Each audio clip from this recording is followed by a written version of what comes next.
perfect and past perfect because there will be no change. So let us apply all of these now here. First, I omitted the commas. Have I used the commas? No. Secondly, I changed the reportive verb. Here it was said to me. What I have changed it into? She told me. So I have changed it into told me. Thirdly was a demonstrative pronoun. It's not here in the example. This pen and that pen. And also we have changed the pronouns. Here I has been used. She has been used instead of you. I.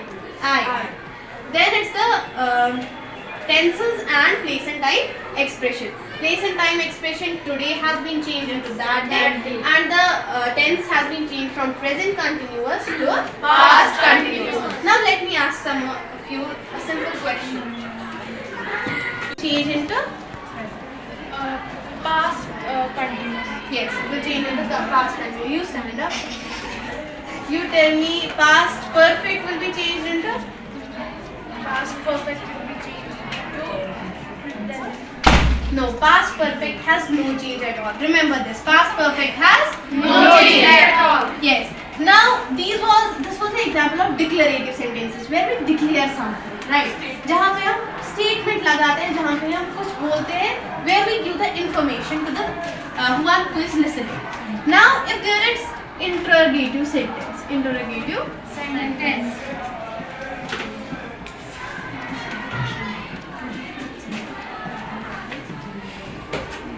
you stand up. Tell me what's an interrogative sentence. Interrogative sentence is a sentence just asks us a question. For example, where were you? What's your name? These are the Yes, that's correct.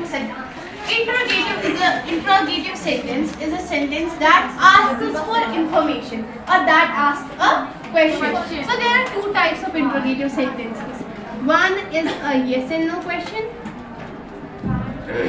and the other one is the WH questions, or we won't say it as WH questions, we will say that there is an information in its answer. For example, I will tell you, is this your marker? So you have given me the answer in no, yes and no. So this was the type of question where you can give answer in yes and no. But if I tell you, where do you live? Will you be able to give answer in yes or no? No. Right. So there are different rules for each of them. First, we will take the yes and no questions. So for yes and no questions, we have to apply all the rules that we have used for declarative sentences. But what's the thing here? Instead of yes and no, what we'll use instead of that? Here the thing is that we don't have to use that here. What we have to do, instead of that, we will use if or whether. Let me give you an example. She asked me,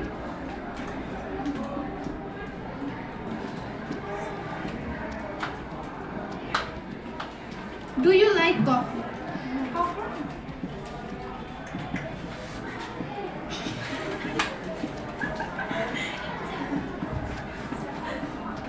So she asked me, do you like coffee? So I have to use here if and whether.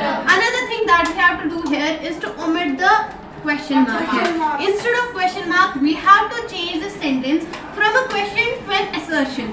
So what comes in the end of an assertive sentence? Full stop. Yes, we have to change it into a full stop. So what will it be changed into? She asked me, do you like coffee? So I will change it. She asked me,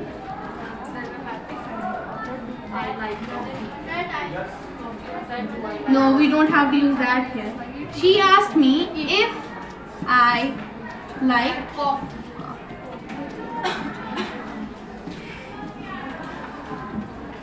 She asked me if I like coffee. So here you saw that interrogative sentence which had an answer in yes and no got changed like this.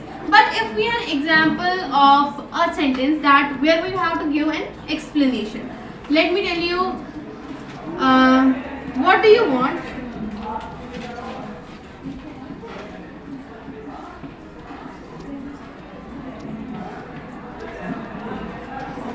He said. So first of all, another thing that we have to change here is that this reporting verb, when we change it into indirect sentence, it never comes at the last. It always comes in first. So how will change it? He said, what I wanted.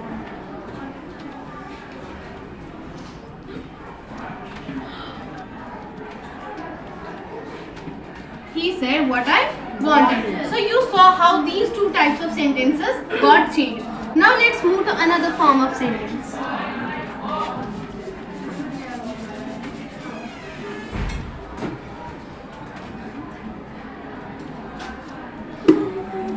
Now we'll move to imperative sentences.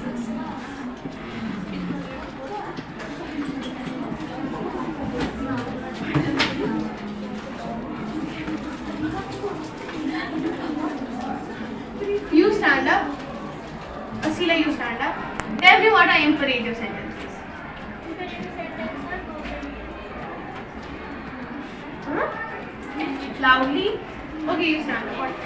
Imperative sentence is a sentence in which we give command or ask someone or give advice. Okay, sit down. That's correct. Imperative sentences are those sentences where there is a command, there is a request, there is a request, there is an advice, or any type of, or I would say order. So here the imperative sentences ask us for actions. What do they ask? What do they ask us for? Actions. They ask us for actions. So if I have a question, if I have a direct speech in imperative sentences, if I have like this, I would say, she said,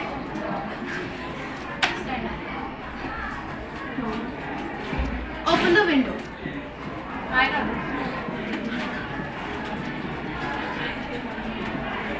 Here it's an order, right? Here in imperative sentences, you have to keep in mind कि यहाँ पर background of the sentence में क्या बात बोली जा रही है. If it's an advice, then we will use advised.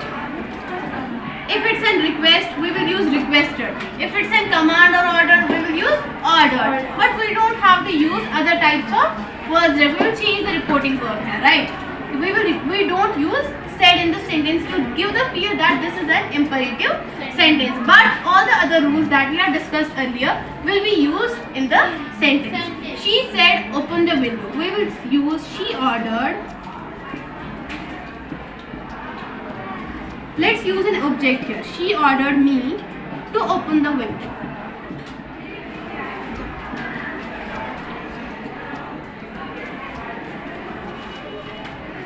Another thing that's important in imperative sentences is that we use to.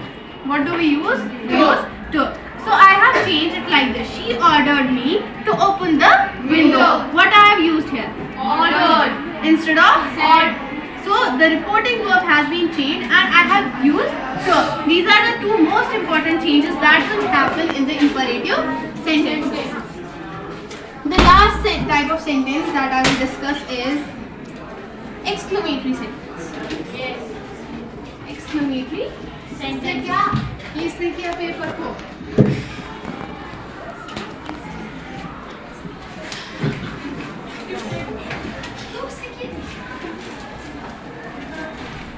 You stand up. Tell me what are exclamatory sentences. In which we have exclamation mark. Shocking sentences or excitement sentences. The exclamatory sentences are those sentences in which we have feelings associated, an abrupt feeling, जिसमें बहुत ज़्यादा feeling दिखाई दी हो. Let me give you an example. He said, "Hurrah! We won the match."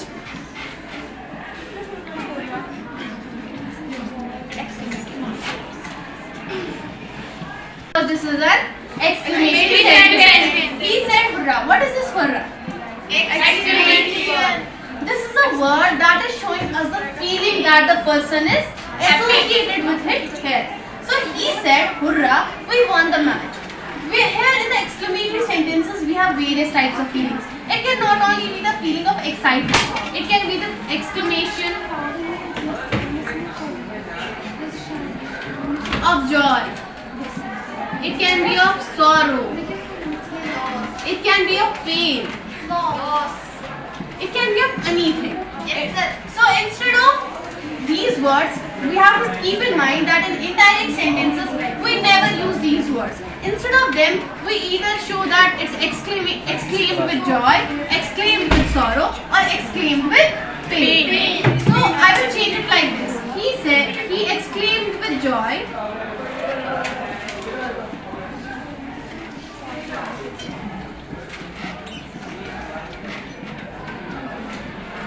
That, here we use that, okay? Keep it in mind. He exclaimed with joy that, what is this sentence here? We won the tense. Is it present, past or future? It's in past, yes. What will it get changed into? Present. No. Past gets changed into past perfect. So we'll say he exclaimed with joy that they had